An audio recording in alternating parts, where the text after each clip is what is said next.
Pessoal, nesse vídeo seguimos nossa série de Lord Lies of P Overture.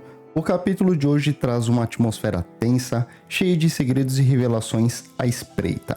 Algo que estávamos esperando há muito tempo, finalmente vai acontecer. Mas não sem consequências. Então assista até o fim. Cada detalhe pode ser a chave para entender o que realmente está por trás dessa história misteriosa.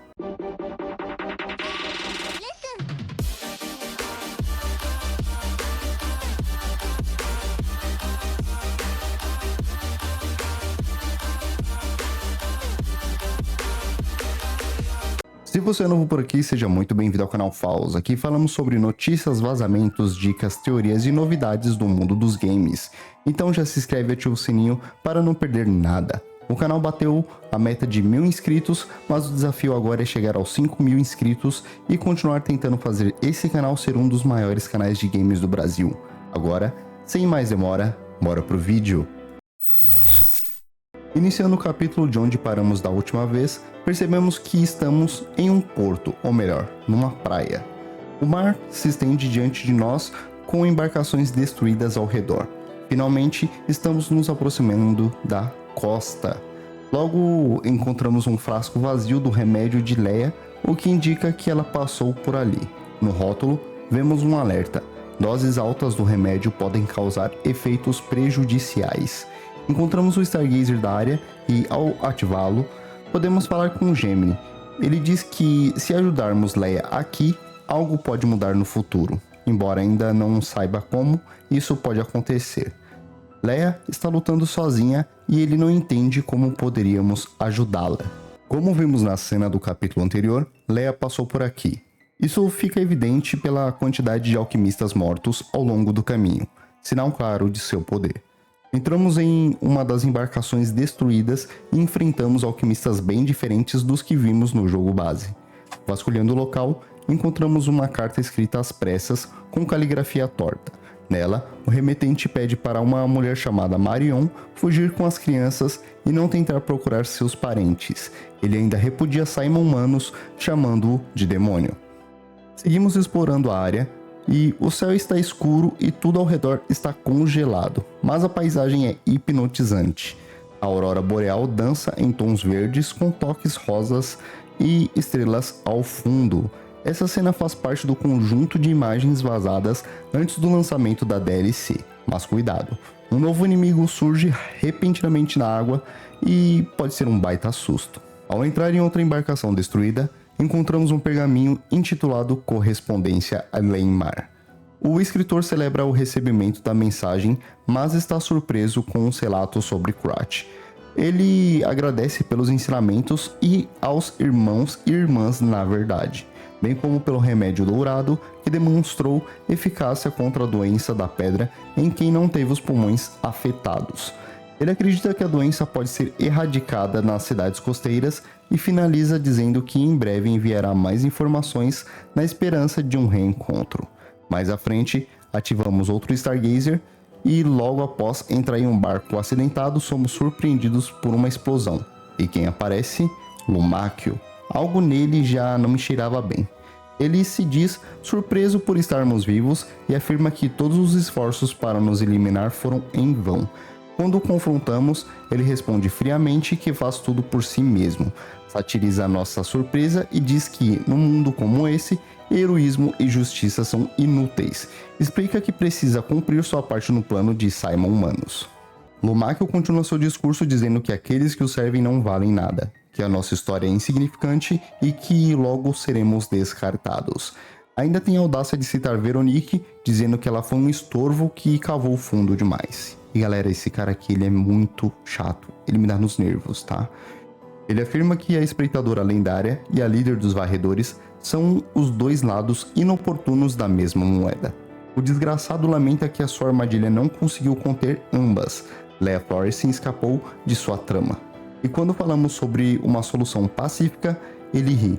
Diz que não gosta de lutas, mas ficou aliviado porque os alquimistas terem dado ali cabo da Veronique. Sério, pessoal, é hora de descer o braço nesse cara aqui. Com toda sua arrogância, ele pergunta: que forma seria mais pacífica do que vocês simplesmente não resistirem e me deixarem concluir minha tarefa? Assim começa uma das boss fights mais irritantes da DLC, mas que no final é muito satisfatória. Isso, na minha opinião. Após vencê-lo, ele revela que agiu por pressão dos alquimistas e não tinha escolha. Nesse momento, o jogo nos apresenta uma daquelas decisões que podem influenciar a gameplay no jogo base. Gemini, indignado, comenta que o fim de Lumáquio é confuso e desastroso. Ele afirma que Lumáquio tinha tudo, não precisava agir daquele jeito. Avançando mais, encontramos o diário de um alquimista insano, descrevendo o processo de transformar uma pessoa em títere. O corpo deve estar fresco, o recipiente deve ser compatível com a cobaia e a essência da alma precisa ser preparada antes da morte. Há anotações que indicam uma mulher que suplica para voltar a seu bebê, possivelmente a empregada títere que foi a primeira a despertar consciência. Isso conecta diretamente com o que já sabemos sobre a ascensão de Marquiona na Ordem e suas experiências sombrias. Encontramos também um cartaz de procurado de Alidoro, parece o mesmo do jogo base, mas agora sabemos por que ele está sendo caçado e quem ele realmente é. Explorando outro barco, descobrimos mais uma carta da Ordem dos Alquimistas, advertindo sobre não deixar Arlequino, o títere insano, à solta. Ele poderia destruir a cidade.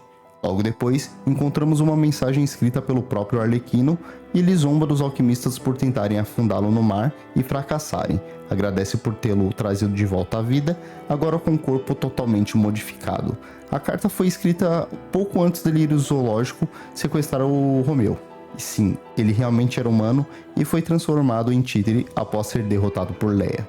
Seguimos entre barcos encalhados e encontramos uma lista de itens levados pelos alquimistas. Muitos deles aparecem durante nossa jogatina no jogo base. Chegando à vila, encontramos uma carta do prefeito relatando que um homem, provavelmente o pescador que cruzamos, saiu da vila. Ele comenta que algumas pessoas parecem ter perdido a razão. Mais adiante, chegamos ao farol de Krat. Ao subir, avistamos o casarão rosa à distância. Gemini afirma: Leia está por perto. Descendo pelo lado externo do farol, ouvimos a voz de Rosaura. Ela diz que encontrou o casarão rosa, mas não consegue entrar. O local está cheio de tristeza. Comenta que somos seu novo amigo, semelhante a alguém que ela conheceu. Ela pede que, ao final da nossa jornada, prometamos que nós iremos encontrá-la.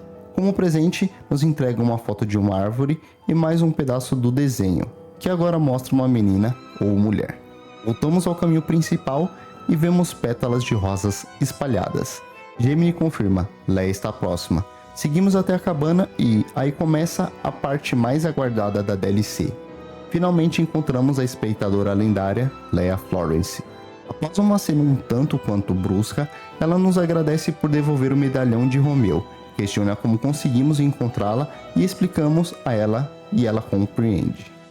Leia comenta que o rastreador original, o Alidoro, falou sobre nós. Diz que Alidoro costuma perder tempo com coisas inúteis, o que eu achei meio ofensivo, mas que conquistar a confiança dele é difícil, e que, por isso, a fé que ele deposita em nós é significativa, então ela nos pergunta se pode confiar na gente.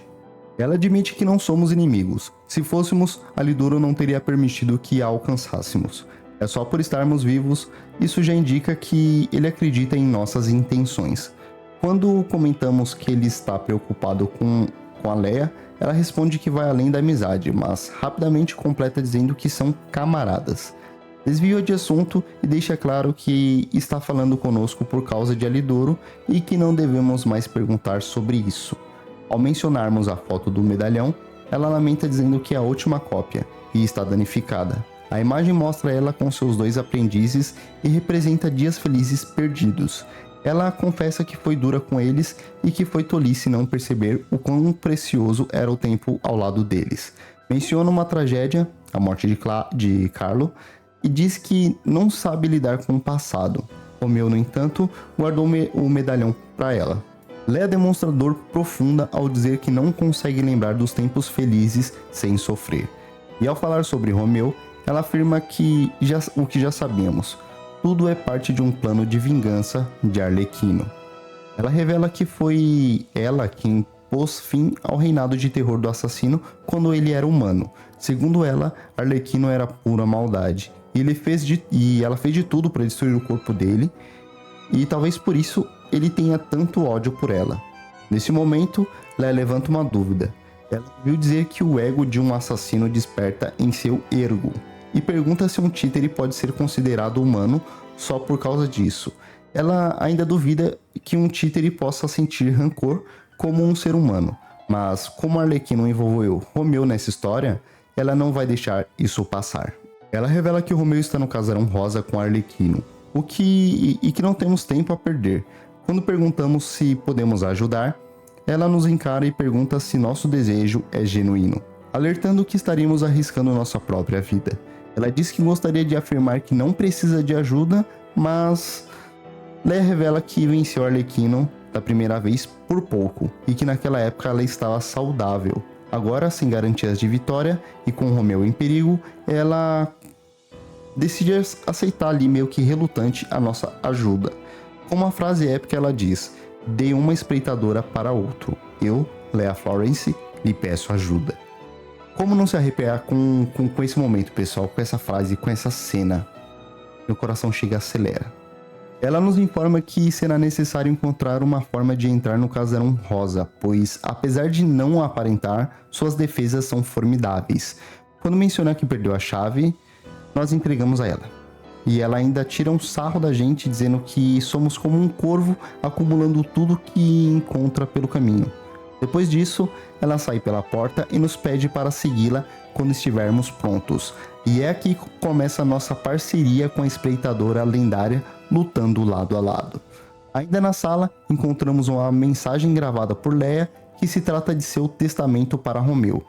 Vou deixar rolando no vídeo aí depois para vocês assistirem, ouvirem aí, tirarem suas conclusões.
E durante a jornada, Leia comenta que somos habilidosos e que devemos ter tido um ótimo professor.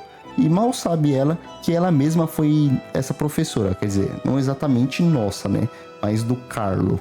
Subimos a montanha enfrentando uma horda de monstros até finalmente alcançarmos o Casarão Rosa.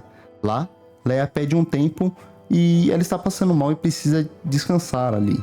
Ela pede que continuemos sem ela. Encontramos mais um Stargazer e, ao ativá-lo, Gemini comenta que a situação do Casarão Rosa é lamentável. Segundo ele, aquilo deveria ser obra da doença da petrificação, mas o cenário se assemelha muito mais a um massacre. E com isso, encerramos o 4º capítulo da nossa série de lore sobre Lies of P Overture. Chegamos à reta final, pessoal. É incrível a quantidade de informações que essa DLC entrega. Desde documentos soltos até pistas visuais e diálogos marcantes. Até o relacionamento entre Leia e Alidoro, tão sutil, mexe com a gente. Esse jogo consegue provocar emoção e fazer com que sintamos o desespero de Leia em cada palavra. Pode parecer exagero, mas Lies of P é, sem dúvida, um dos grandes títulos da geração. No próximo vídeo, vamos explorar os mistérios do Casarão Rosa e descobrir o desfecho dessa história incrível. E esse vídeo vai ficando por aqui, mas antes de sair me ajuda com um like, a inscrição e um comentário. Alcançamos os primeiros 1000 inscritos, mas agora o desafio é chegar aos 5000 inscritos para começar a fazer o canal Paus ser um dos maiores canais sobre games no Brasil. Se puder compartilhar com seus amigos, vou ficar mega agradecido. Muito obrigado por me acompanhar até aqui. Nos vemos no próximo vídeo. Fiquem com Deus e falou!